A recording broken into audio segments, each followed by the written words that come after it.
Welcome है जी आपका 9th mathematics YouTube channel पर। तो इस चैनल में अभी तक आपको हम वॉल्यूम एंड सरफेस एरिया पढ़ा रहे थे। आज एक नया चैप्टर लाइंस एंड एंगल शुरू करेंगे। ठीक है, अब आपको ऑल्टरनेट बेसिस पर वीडियोस मिलेगा। एक दिन वॉल्यूम एंड सरफेस एरिया का और एक दिन लाइंस एंड एंगल का। तो चलिए आज का वीडियो शुरू करते हैं। आज के क्लास में हम लोग क्या देखने वाले हैं? आज के क्लास में introduction two lines and angle, lines and angle chapter से आपको परिचय करवाना है।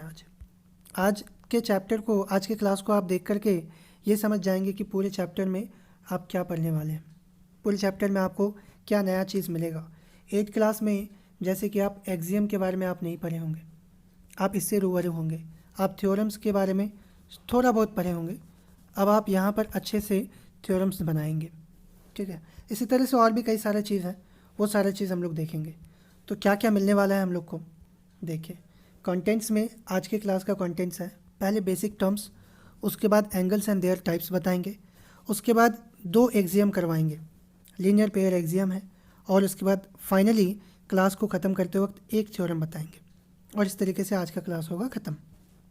ठीक है, तो देखिए, जैसे कि कहते हैं कि डोंट जज a book by its cover. सिर्फ कवर देख करके आप किसी बुक को जज ना करें। उसी तरीके से सिर्फ इंट्रोडक्शन क्लास देख करके आप लेसन को जज ना करें प्लीज़। आप ये ना समझ लें कि लेसन बहुत टफ है या फिर लेसन बहुत आसान है। ठीक है, बहुत आसान है अगर आपके दिमाग में आ रहा है तो ये बहुत अच्छी बात है। ठीक है, बट बहुत ज़्यादा आसान भी नहीं समझना है। एक चींटी भी हाथी के कान में घुस जाए तो हाथी का जीना हराम कर देती है। ठीक है, उसका लाइफ, वो उसका जीना मुश्किल हो जाता है। इसीलिए किसी को भी ना तो कम समझना है ना ही ज़्यादा समझना है, मीडियम। पढ़ाई है, पढ़ाई की तरह देखेंगे कि भाई थोड़ा टफ होगा, थोड़ा इजी होगा, हमको पढ़ना है, बस पढ़ना है। ओके, पढ़ना है। तो आइए आगे देखते हैं। हम लोग बेसिक टर्म्स शुरू करेंगे अभी जी। तो बेसिक टर्म्स में क्या क्या देखने वाले हैं? पॉइंट्स, लाइन सेगमेंट, रे एंड लाइन। इनका डेफिनेशन देखेंगे, इनका कंपैरिजन देखेंगे, किस तरीके से कहाँ पर यूज़ होता है, वो सब हम लोग देखेंगे इसका। ठीक है, आइए। तो डेफिनेशंस आ चुका हमारे पास।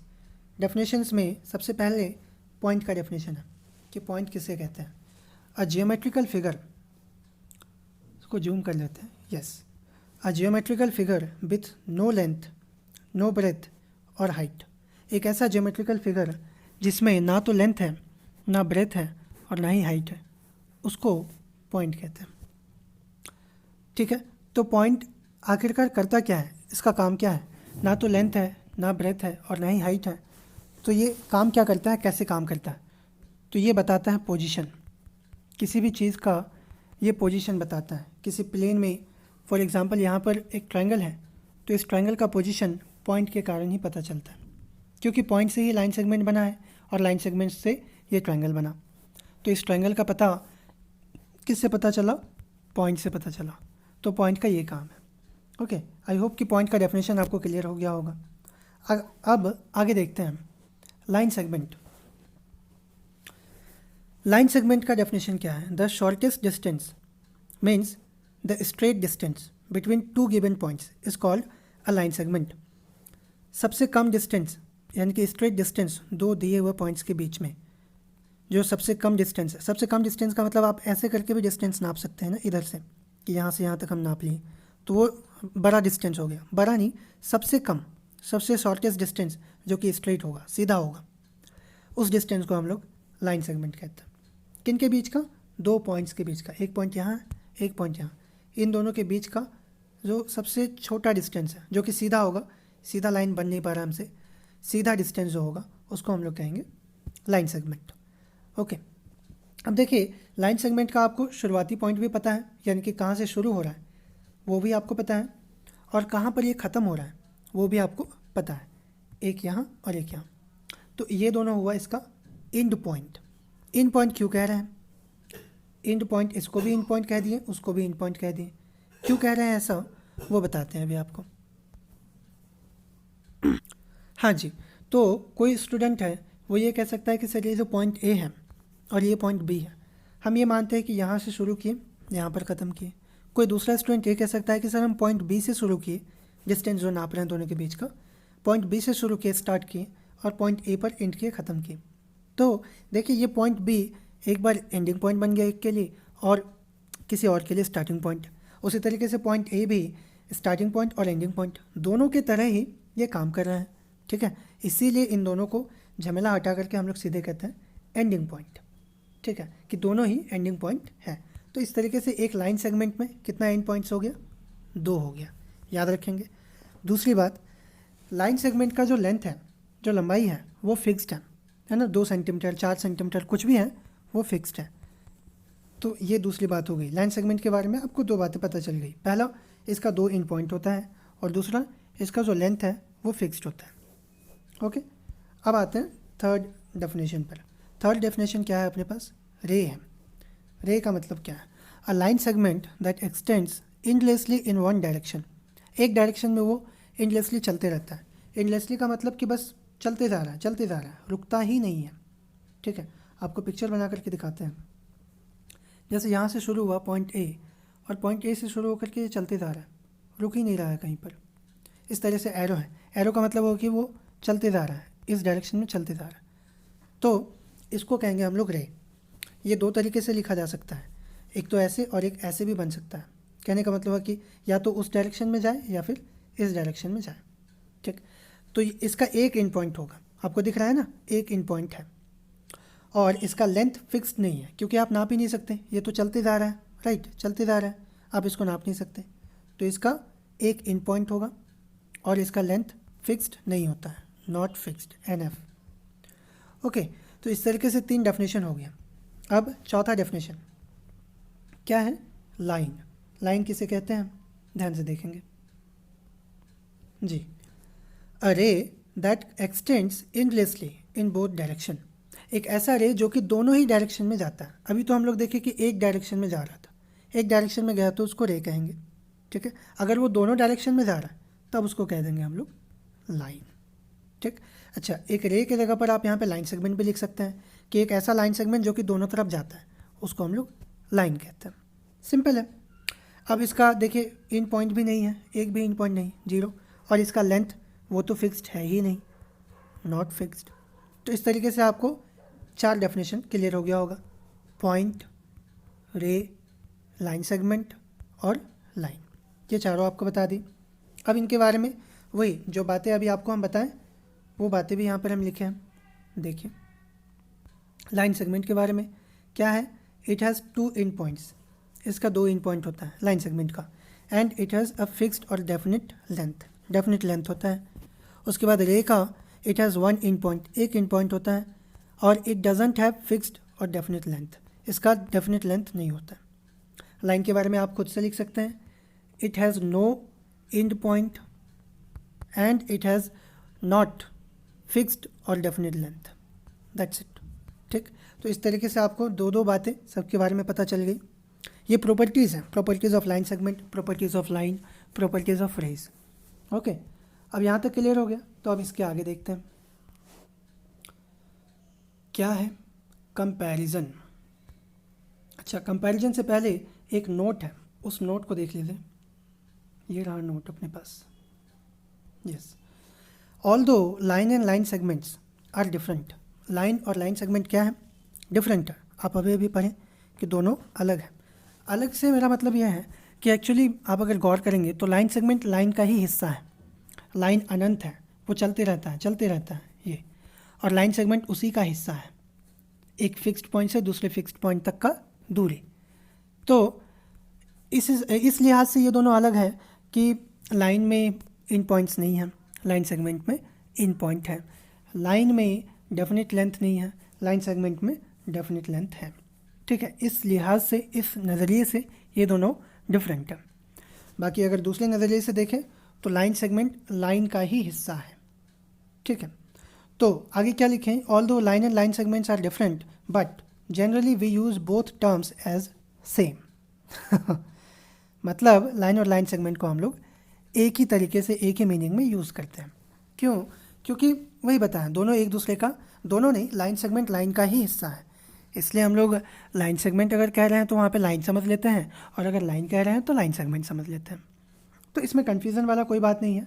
अगर एग्ज़ाम में डिफरेंस पूछे तो आप डिफरेंस लिख देंगे, लेकिन पढ़ते वक्त और क्वेश्चन करते वक्त आप इस बात पर ज़्यादा ध्यान मत दीजिएगा कि वहाँ पर लाइन सेगमेंट सर कह रहे हैं या फिर लाइन कह रहे हैं, क्योंकि हम दोनों को एक ही तरीके से यूज़ करेंगे, ठीक। और सब कोई एक ही तरीके से यूज़ करता है, लाइन बोले या लाइन सेगमेंट बोले एक ही मतलब है। तो इस तरीके से इस बात को दिमाग में रखते हुए हम लोग पूरे चैप्टर को बनाने वाले हैं। ओके, हालांकि ये डिफरेंट है, एग्ज़ाम में अगर पूछे कि ये सेम है या डिफरेंट है, कहेंगे ये डिफरेंट है, ठीक है। But generally we use both the terms as same, generally हम लोग दोनों को सेम तरीके से यूज़ करते हैं। ओके, और क्या है हमारे पास यहाँ पर, और है कंपैरिजन, लाइन सेगमेंट, रे और लाइन। इन पॉइंट्स, लाइन सेगमेंट में कितना इन पॉइंट होता है, 2 होता है, रे में 1 होता है और लाइन में 1 भी नहीं होता है। डेफिनेट लेंथ, लाइन सेगमेंट का डेफिनेट लेंथ होता है, यस, रे का नहीं होता है और लाइन का नहीं होता है। तो ये एक टेबल के तौर पर आपको दिखा दिए ताकि आपको याद रहे।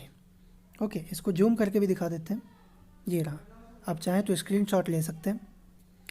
ओके, अब नेक्स्ट क्या है हमारे पास, रिप्रेजेंटेशन। रिप्रेजेंटेशन मतलब इसको दिखाते कैसे हैं, किस तरीके से सूचित करते हैं, कैसे करके हम लोग कॉपी में लिखेंगे या फिर जब बनाएंगे तो किस तरीके से लिखते हैं। तो लाइन सेगमेंट को कैसे रिप्रेजेंट करते हैं, एक लाइन सेगमेंट हम यहाँ पर लिए हैं ए बी, 2 पॉइंट के बीच का दूरी है, राइट, ए बी। तो उसको लिखेंगे कैसे, देखिए इस तरीके से लिखे हैं, ए बी और ऊपर में एक लाइन है, वहाँ पे एरो नहीं है, लाइन है, ऐसा ए बी लाइन। तो लाइन सेगमेंट को हम लोग इस तरीके से रिप्रेजेंट करते हैं। अगर डी ई है तो हम लोग लिखेंगे डी ई और ऊपर में एक छोटा सा लाइन दे देंगे, इसको बार भी पढ़ते हैं हम लोग। तो इस तरीके से लाइन सेगमेंट को रिप्रेजेंट किया जाता है। रे को कैसे रिप्रेजेंट करते हैं, जैसे यहाँ पर एक रे है मेरे पास ए बी, राइट, तो ये बी, ये इन पॉइंट नहीं है। अगर आप गौर करें यहाँ पर बी है, शुरू वाले फिगर में जब शुरुआती क्लास के शुरुआत में हम बताए थे तो उस समय इधर पॉइंट नहीं लिए थे, ठीक है।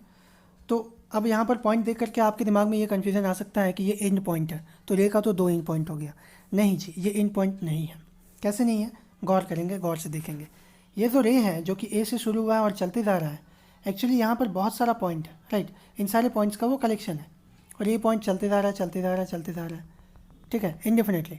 इन पॉइंट्स में से एक पॉइंट हम पकड़ लिए बी, ठीक है, क्यों, ताकि उसका नाम लिखा जा सके, उसको हम एक पहचान दे सके, उसका नाम लिख सके, बस यही कारण है वहाँ पर पॉइंट बी लेने का। पॉइंट बी एंड पॉइंट नहीं है, क्योंकि वो बी पर ख़त्म थोड़े हो रहा है, राइट, बी से होकर के गुजर रहा है, बी से ये पास हो रहा है, ओके, ऐसे चलते जा रहा है।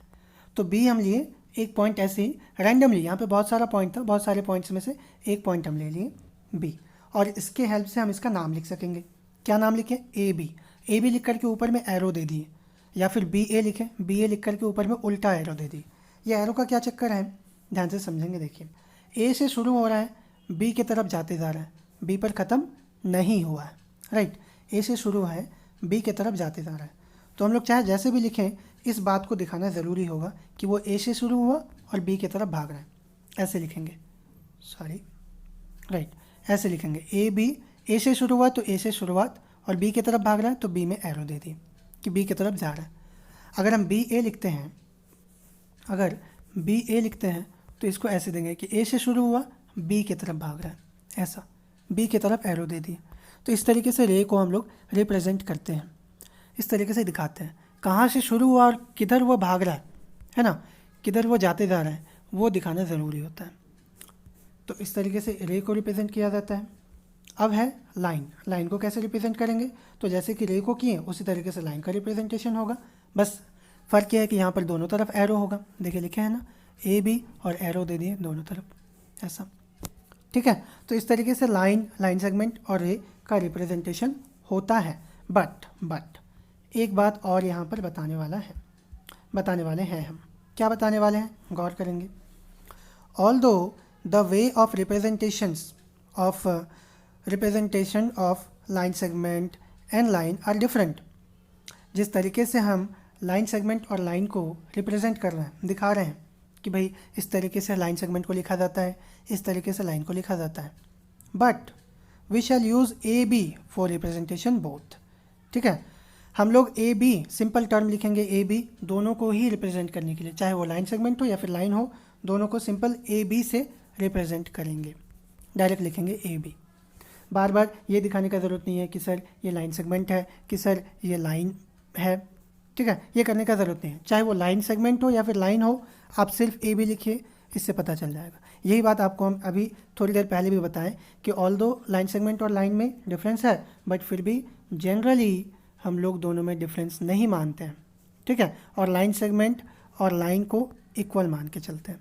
इसलिए उन दोनों का रिप्रेजेंटेशन का तरीका भी एक ही है, चाहे वो इस तरीके का फिगर हो या फिर इस तरीके का फिगर हो, लिखेंगे हम लोग ए बी ही, ओनली ए बी लिखेंगे और इससे ही काम चल जाएगा।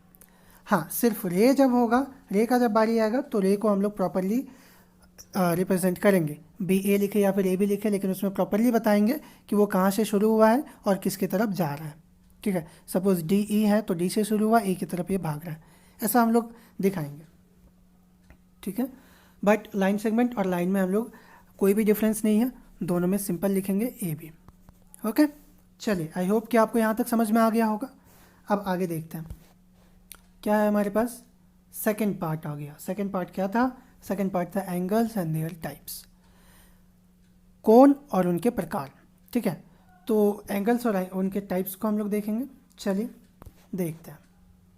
On the basis of measure, ये दो तरीके से इसका टाइप हम किए हैं। सबसे पहला है मेज़रमेंट के बेसिस पर। मेज़रमेंट मतलब क्या है? माप के बेसिस पर, या फिर नाप नहीं कहेंगे, सॉरी, माप के बेसिस पर, कि वो कितने डिग्री का है, 30 डिग्री का है, 60 डिग्री का है, 90 डिग्री का है, कितने डिग्री का है भाई, जितने डिग्री का है उसके बेसिस पर इसको 6 टाइप में डिवाइड किए। कितने टाइप में? 6 टाइप में। तो वो 6 टाइप आपको हम बताएंगे एक एक करके, गौर से देखिए। पहला है हमारे पास एक्यूट एंगल। एक्यूट एंगल किसे कहेंगे? एन एंगल हुज मेज़र, यानी कि एक ऐसा एंगल जिसका माप या फिर जिसका मान, ठीक है, whose measure lies between 0 and 90 degree. Lie का मतलब क्या होता है? LIE। लाई का मतलब होता है रहना। रहना मतलब लिव वाला रहना नहीं, लिव मतलब तो घर में रहना, मतलब प्रॉपरली वहाँ पे रह रहा है। ये लाई का मतलब क्या हो गया कि जैसे किसी के बीच में, जैसे किसी पेन का दाम है, ठीक है, तो किसी पेन का दाम कितना कितना के बीच में होगा? लगभग 5 रुपया से लेकर के आपको 1000 रुपया तक का पेन मिलता है। तो ये जो दाम है, ये जो कॉस्ट है, ये किस में लाई किया? ये किया 5 to 1000 के बीच में लाई कर रहा है। ये रहना है ना, इस तरह से जो रहना वर्ड है उसका इंग्लिश होता है लाई, कि इतना से इतना के बीच में है या फिर इतना से इतना के बीच में रहता है।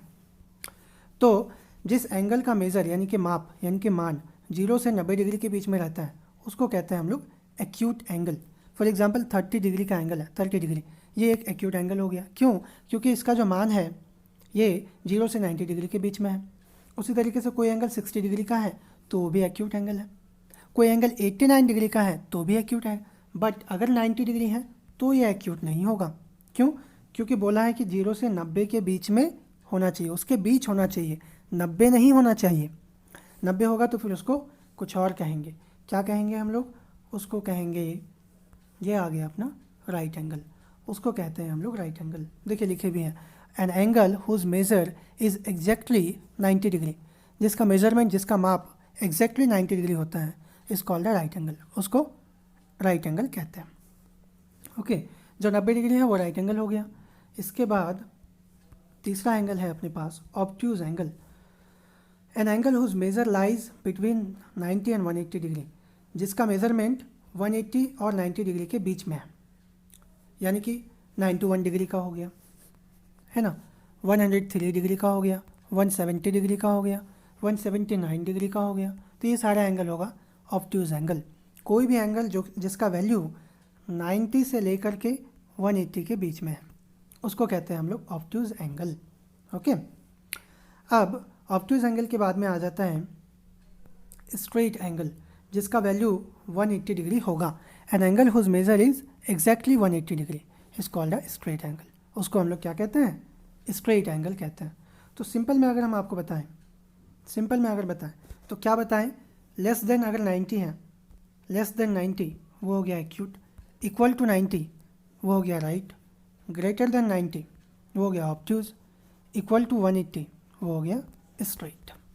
ठीक है, बस ये ध्यान में रखिएगा कि ये चारों एंगल 180 डिग्री के बीच में ही है, 0 से 180 डिग्री के बीच में, 180 डिग्री तक, सॉरी 0 से 180 डिग्री तक ही है ये सारा एंगल। तो इस तरीके से 4 टाइप हो गया, और 2 टाइप है वो भी आपको बता देते हैं।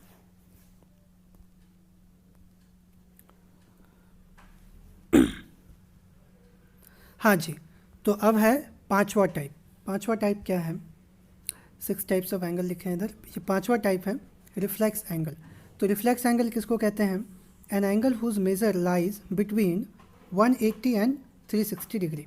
सिंपल बात है ना, जिसका मेजरमेंट 180 और 360 डिग्री के बीच में हो उसको कहेंगे हम लोग रिफ्लेक्स एंगल। ओके, जैसे हो गया 200 डिग्री का एंगल हो गया, 190 डिग्री का एंगल हो गया, 320 डिग्री का एंगल हो गया। तो ये सारा एंगल होगा रिफ्लेक्स एंगल। ओके, अब है लास्ट क्या है? Complete angle. An angle whose measure is exactly 360 degree is called a complete angle.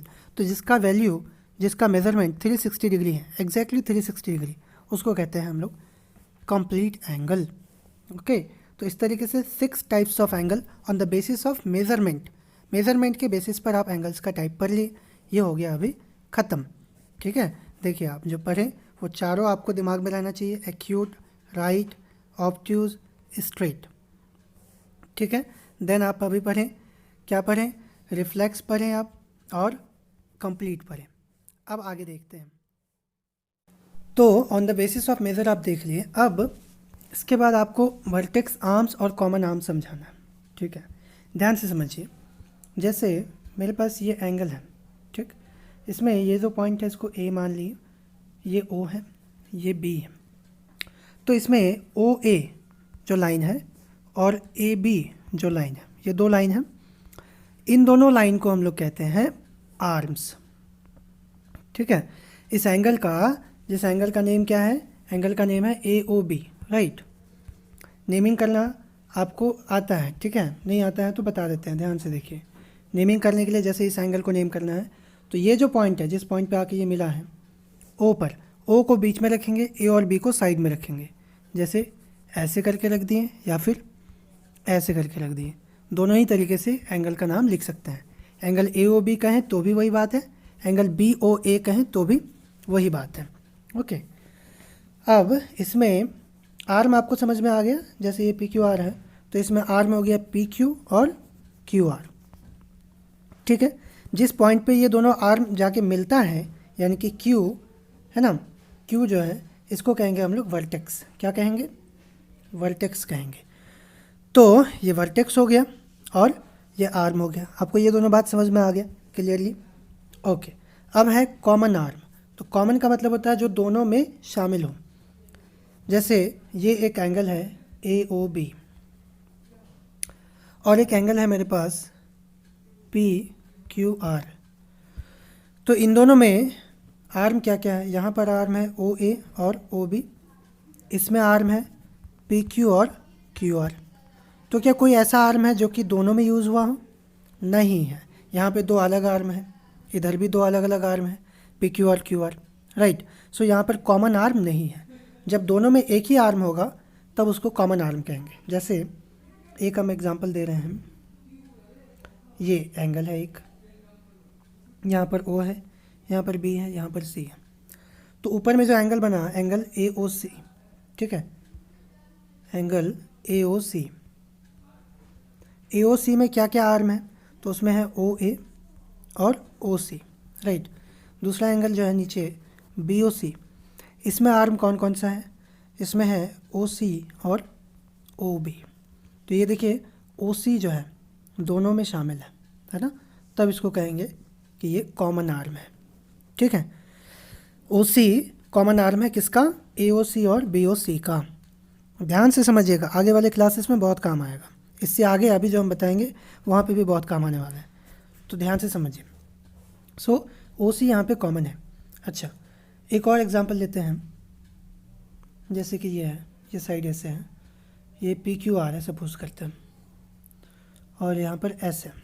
ठीक है, तो एंगल पी क्यू आर में कौन कौन सा आर्म है? पी क्यू और क्यू आर।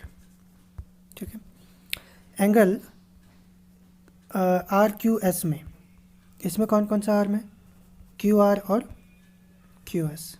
इन दोनों में देखिए क्यू आर कॉमन है ना, तो ये एंगल और ये एंगल में भी क्यू आर आर्म कॉमन है। जैसे क्यू आर के साथ साथ ये जो पॉइंट है क्यू वर्टेक्स, ये भी कॉमन है, दोनों में एक ही वर्टेक्स है, तो एक वर्टेक्स भी कॉमन है और एक आर्म भी कॉमन है। अब एक नॉन कॉमन का एग्जांपल देते हैं। इसी फिगर में आपको ध्यान से देखेंगे तो नॉन कॉमन मिल रहा है। नॉन कॉमन मतलब जो कॉमन नहीं है। जैसे हम बात करें एंगल ए ओ सी का, इसमें क्या क्या है आर्म, ओ ए और ओ सी, राइट। उसके बाद बात करते हैं एंगल ए ओ बी का। ये जो एंगल बना पूरा ए ओ बी, इसमें क्या क्या आर्म है, देखिए एंगल जब भी बनेगा दो ही आर्म होगा, दो आर्म एक वर्टेक्स, तो ए ओ बी में दो आर्म है, ओ ए ओ बी, ठीक।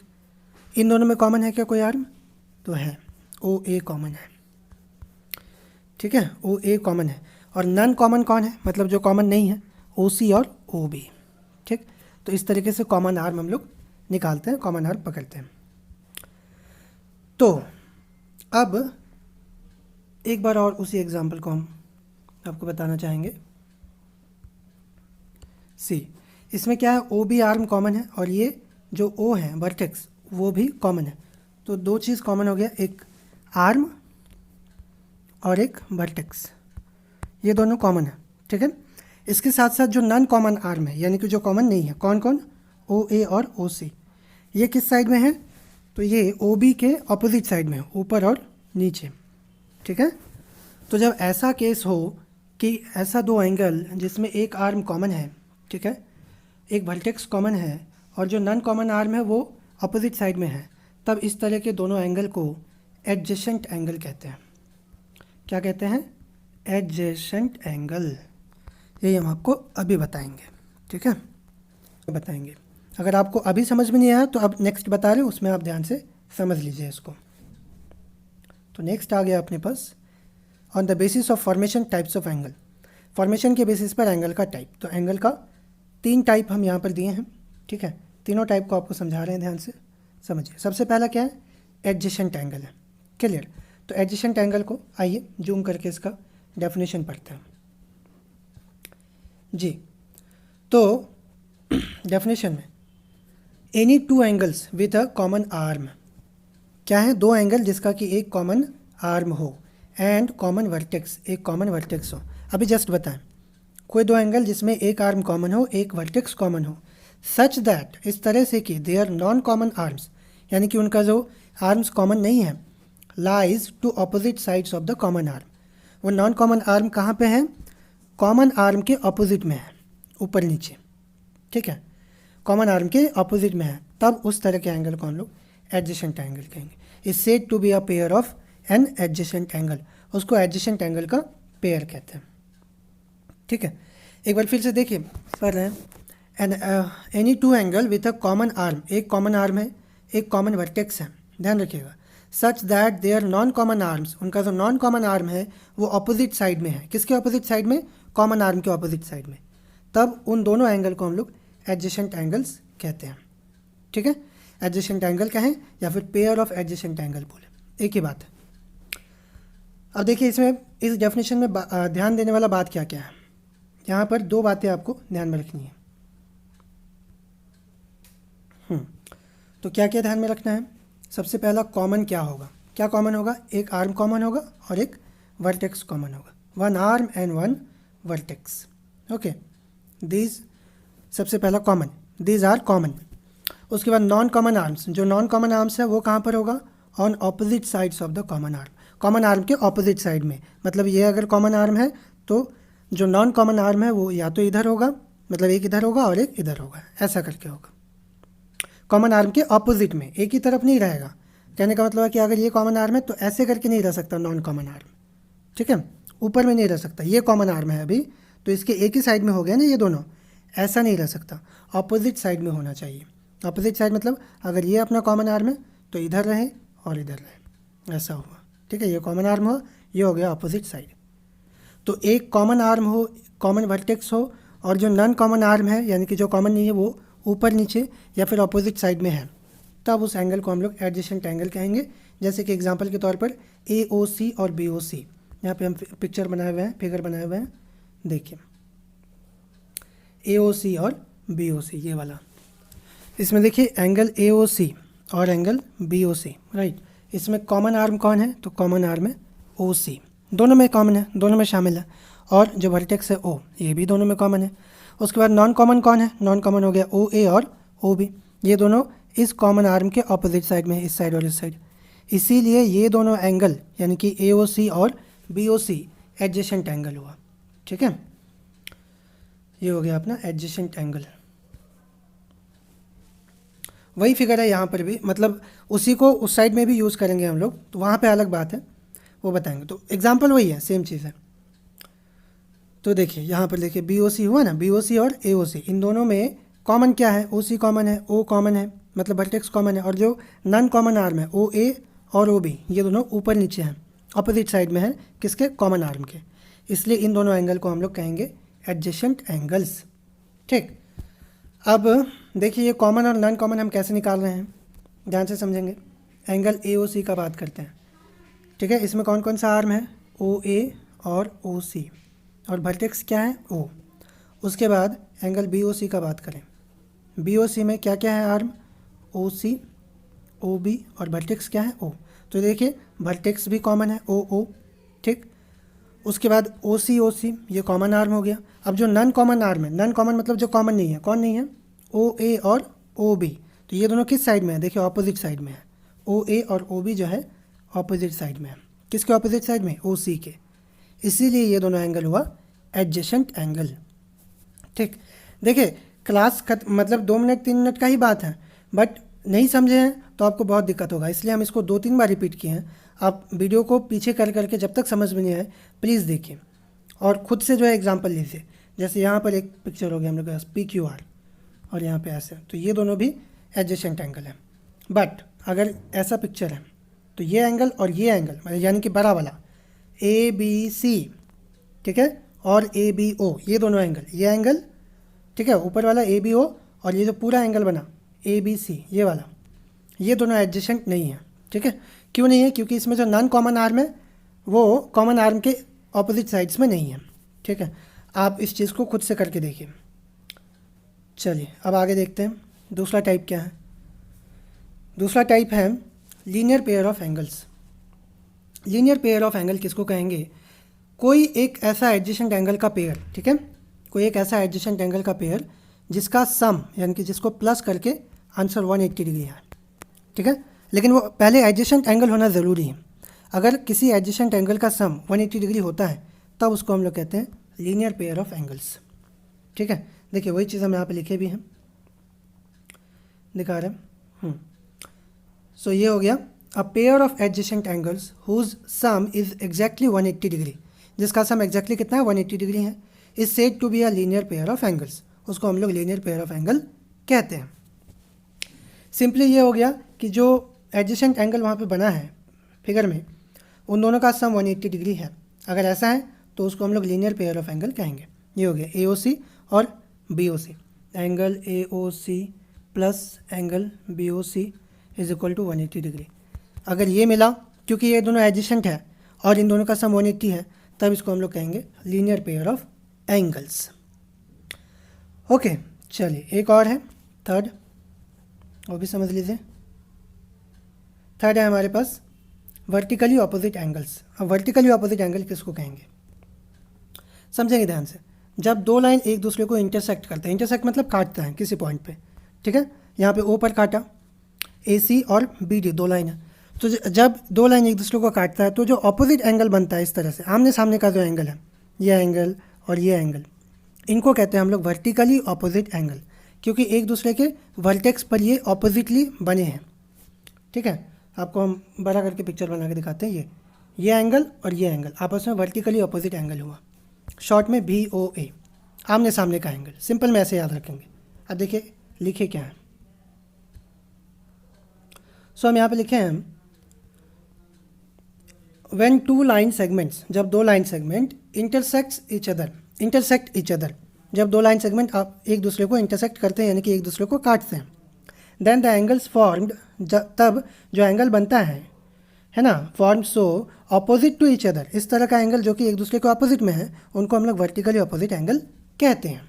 ठीक है, फिगर में एंगल ए ओ बी, ये देखिए फिगर आपको दिखा रहे हैं, उधर हो गया फिगर जी, इसमें एंगल ए ओ बी यानी कि ये वाला और एंगल सी ओ डी, ये दोनों हुआ वर्टिकली ऑपोजिट एंगल, एक एग्जाम्पल। और दूसरा एग्जाम्पल हो गया एंगल बी ओ सी, ठीक है, ये वाला, और एंगल ए ओ डी, ये वाला, ये हो गया आपका दूसरा pair of vertically opposite angle. तो वर्टिकली ऑपोजिट एंगल भी जोड़ा में होता है, एडजेसेंट एंगल भी जोड़ा में होता है, लीनियर पेयर ऑफ एंगल भी जोड़ा में होता है, पेयर में होता है, हमेशा दो होगा तभी। सबसे इसमें से टफ होता है एडजेसेंट एंगल, वो आप पकड़ नहीं पाते हैं, तो उसको हम आपसे रिक्वेस्ट करेंगे कि अगर समझ में नहीं आया तो आप वापस जाइए और जा करके प्लीज़ देखिए और समझिए अच्छे से। पूरा 9th क्लास में एडजेसेंट एंगल, अपोजिट एंगल, यही सब आपको जो है काम आएगा। ठीक है, चलिए अब देखते हैं कि आगे हमारे पास क्या है। अब आ गया तीसरा पार्ट, हमारी क्लास का तीसरा भाग, तीसरा हिस्सा क्या है, एक्सियम्स। आपको बताया था ना शुरू में कि आज 2 एक्सियम करवाएंगे, तो एक्सियम क्या होता है पहले वो देख लीजिए। ठीक है, थोड़ा जूम करते हैं ताकि आपको समझ में आए। Yes, axioms are those statements in mathematics में वो statement which has no proof, जिसका कोई प्रूफ नहीं होता है, एंड ट्रू, और जो सच होते हैं फॉर ऑल सिचुएशंस, सारे सिचुएशन में जो सच होते हैं और जिनका कोई प्रूफ नहीं होता, उन स्टेटमेंट्स को हम लोग एक्सियम्स कहते हैं। यानी कि जिनको प्रूफ करने का ज़रूरत नहीं होता है, जो पता ही है कि हाँ ऐसा होता है, उसको कहते हैं एक्सियम।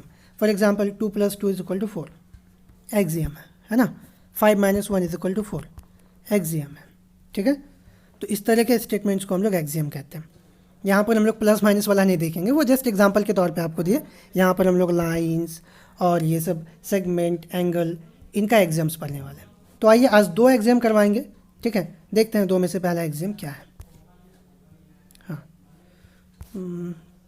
जी, आ गया लीनियर पेयर एक्सियम। ठीक है, एक्चुअली 2 एक्सियम है लेकिन दोनों को मिला करके एक ही एक्सियम बोलते हैं और उसका नाम है लीनियर पेयर एक्सियम। ये ठीक है, ये जो है ना ऊपर में लीनियर पेयर एक्सियम। तो लीनियर पेयर एक्सियम एक्चुअली 2 हैं, दोनों को प्लस करके ये बोला जाता है। तो क्या है एक्सियम, ध्यान से समझिए, थोड़ा जूम कर देते हैं।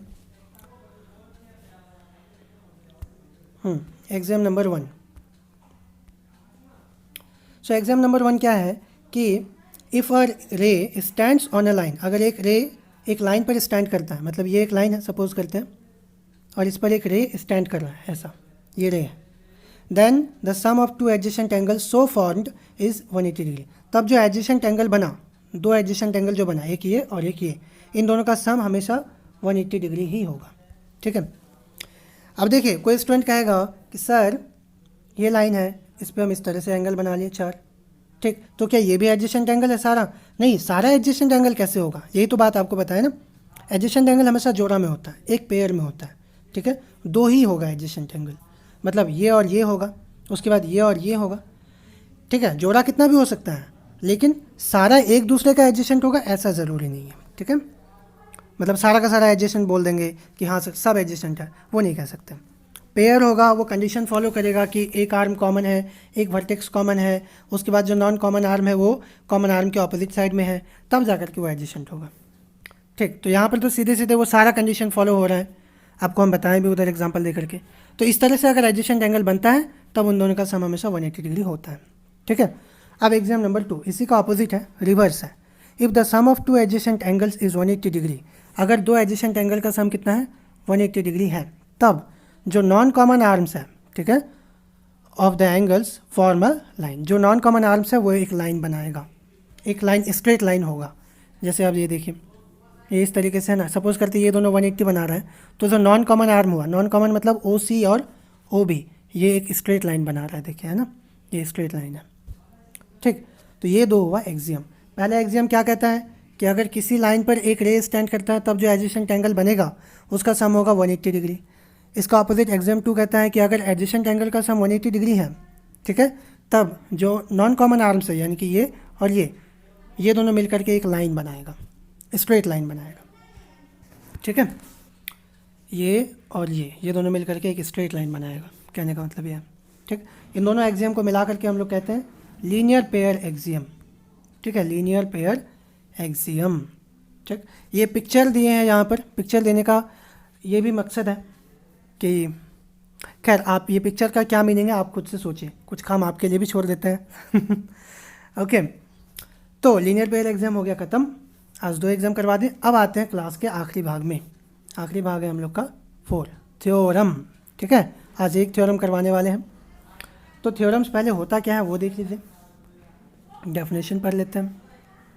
तो डेफिनेशन है अपने पास यहाँ, हाँ जी।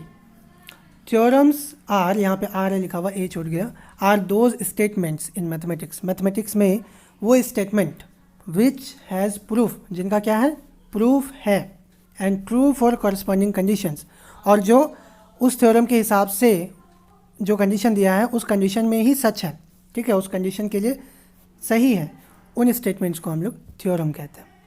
सिंपली आप ऐसे याद रखिए कि मैथ में 2 तरह का स्टेटमेंट है, एक तो ऐसा जिसको प्रूफ का कोई ज़रूरत नहीं है, वो अपने आप में ही सच है, हमेशा से सच है, तो उसको कहते हैं हम लोग क्या एक्सियम कहते हैं, ओके। और दूसरा वो स्टेटमेंट्स है जिनको प्रूफ का ज़रूरत पड़ता है, जिनका प्रूफ होता है, उसको कहते हैं हम लोग थ्योरम्स, ठीक है। तो आज का थ्योरम क्या है आइए देखते हैं। ये रहा थ्योरम अपना, क्या है थ्योरम? थ्योरम है व्हेन 2 लाइन्स इंटरसेक्ट, जब 2 लाइन एक दूसरे को इंटरसेक्ट करता है, मतलब ऐसा, ठीक। Then the vertically opposite angles so formed, तब जो इस तरह से वर्टिकली अपोजिट एंगल बना, ठीक है, ये एक पेयर हुआ और ये एक पेयर हो गया, 2 जोड़ा वर्टिकली अपोजिट एंगल बनेगा, ठीक है। ऐसा हुआ ना, नाम दे देते हैं 1 2 3 4, तो एंगल 1 2 हुआ वर्टिकली अपोजिट एंगल, 3 4 भी हुआ, तो ये दोनों जोड़ा वर्टिकली अपोजिट एंगल्स का are always equal to each other, ये इक्वल होते हैं हमेशा एक दूसरे के। मतलब हुआ कि ये अगर 50 है तो ये भी 50, ये 110 है, सॉरी ये अगर 130 है तो ये भी 130, ऐसा, ठीक है। तो ये है थ्योरम। अब इस थ्योरम को हम लोग बनाएंगे कैसे, आपको बताएं, बनाने का मतलब क्या, प्रूफ करना, ठीक है, प्रूफ करना। तो आपको पहले ही बताया कि थ्योरम का प्रूफ होता है, उसी को तो थ्योरम कहते हैं ना, मैथमेटिकल स्टेटमेंट जिसका कि कोई प्रूफ हो उसको थ्योरम कहेंगे। तो ये एक थ्योरम है तो इसका प्रूफ होगा, तो इसको प्रूफ करना है, ये प्रूफ करना आपको धीरे धीरे सीखना होगा, खुद से प्रूफ करना होगा, ठीक है। तो देखिए प्रूफ करने का 3 पार्ट होता है। सबसे पहला सपोजिशन, सपोजिशन क्या है या फिर गिवन कह ले, एक ही चीज़ है। गिवन मतलब क्वेश्चन में दिया हुआ रहेगा, सिचुएशन दिया हुआ रहेगा, या फिर आपको खुद से सपोज कर लेना पड़ेगा सिचुएशन को, ठीक है। तो जैसे यहाँ पर हमको खुद सपोज कर लेना पड़ेगा, यहाँ दिया नहीं है, क्या सपोज करेंगे कि बोला है जब 2 लाइन इंटरसेक्ट करता है, तो ये मान के चलेंगे कि 2 लाइन इंटरसेक्ट करता है, ये हो गया मेरा सपोजिशन। उसके बाद हुआ फिगर, सपोजिशन और टू प्रूव यहाँ पे लिखना हम भूल गए। उसके बाद क्या प्रूव करना है, क्या प्रूव करना है कि वर्टिकली अपोजिट एंगल्स आपस में इक्वल होगा, वो हो जाएगा दूसरा पार्ट। तीसरा पार्ट होगा आपका फिगर, ठीक है, फिगर आपको इस सिचुएशन के अकॉर्डिंग बनाना होगा। इतना काम में आपको मिल जाता है 2 मार्क्स, ठीक। और उसके बाद आप करेंगे प्रूफ, जो प्रूफ करना है वो प्रूफ करेंगे, ठीक। इसके लिए आपको मिल जाएगा 3 मार्क्स। तो 2 + 3 कितना हो गया 5 मार्क्स। 5 मार्क्स का क्वेश्चन आता है। अगर 4 मार्क्स का है तो उसमें 2 मार्क्स इधर हो जाता है, 2 मार्क्स इधर हो जाता है, ओके। तो आपको अगर कुछ नहीं आता है तो भी आप क्वेश्चन के हिसाब से एटलीस्ट इतना तो कर सकते हैं, सपोजिशन, उसके बाद टू प्रूव कि क्या प्रूव करना है, और फिगर, तो आपको कम से कम आधा मार्क्स तो मिल ही जाएगा, 2 मार्क्स तो मिल गया। और बाकी रहा प्रूफ, अगर आ रहा है आपको याद है, अच्छे से प्रैक्टिस किए हैं तो बना लीजिए, पूरा मार्क्स मिल जाएगा, ओके। चलिए अब इसका प्रूफ देखते हैं कि कैसे बनाएंगे। तो ये रहा प्रूफ अपने पास। Good night brother. सपोज कर लें, वही बताया आपको सपोजिशन कि खुद से मान लेना है। सपोज कर लें कि A B and C D are any 2 line segments, A B और सी डी कोई 2 लाइन सेगमेंट्स हैं, जो कि यहाँ पे आपको दिख रहा होगा, A B and C D कोई 2 लाइन सेगमेंट्स हैं, इंटरसेक्टिंग एट पॉइंट ओ, दोनों एक दूसरे को ओ पॉइंट पर इस पर इंटरसेक्ट करता है, ठीक है। इतना हो गया मेरा supposition. Then we have to prove that, तब हम लोग को क्या प्रूव करना है कि एंगल 1 2 के बराबर होगा, वर्टिकली ऑपोजिट एंगल है ना, तो एंगल 1 2 के बराबर होगा और एंगल 3 4 के बराबर होगा, 3 = 4। इतना बात हम लोग को करना है प्रूफ। देखिए इतना काम के लिए, इतना काम और ये जो फिगर बनाए, ठीक है, इतना काम के लिए आपको मिल जाएगा 2 मार्क्स। अब बाकी का 2 मार्क्स या 3 मार्क्स जो भी बचेगा वो आपको प्रूफ में मिलेगा यहाँ। तो प्रूफ कैसे करेंगे ध्यान से देखिए। Since angle 1 and angle 3 are linear pair of angles, angle 1 और एंगल 3 देखिए ये लीनियर पेयर है। अभी अभी आपको पढ़ा है ना लीनियर पेयर कब होगा, जब दो एडजेसेंट एंगल्स का सम 180 डिग्री होता है, उसको हम लोग कहते हैं लीनियर पेयर।